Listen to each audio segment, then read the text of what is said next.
hayaldir düşün, aman aman, aman aman aman, aman kaşı kara.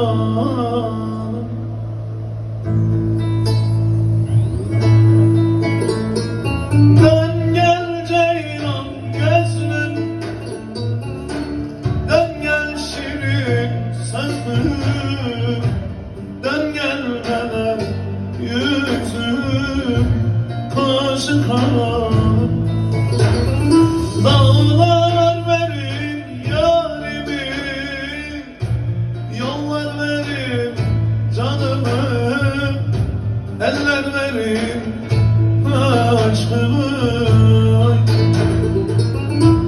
Dağlar verin yarimi, yollar verin canımı, eller verin aşkımı.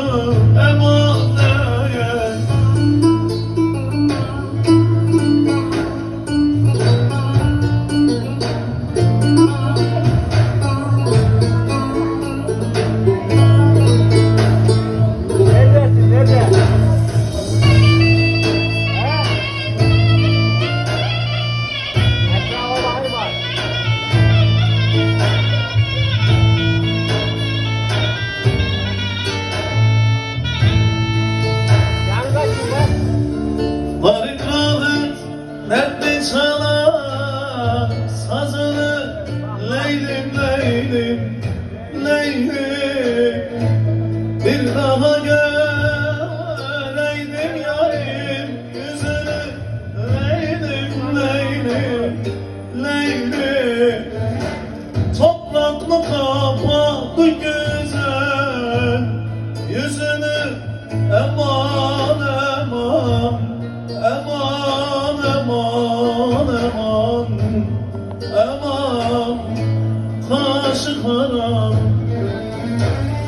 Dön gel ceylanım gözüm, dön gel şirin sözüm, dön gelmeden yüzüm kaşı kara.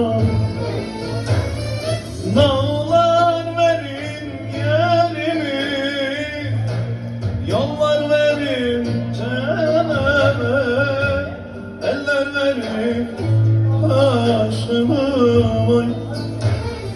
Dağlar verin yerimi, yollar verin canımı.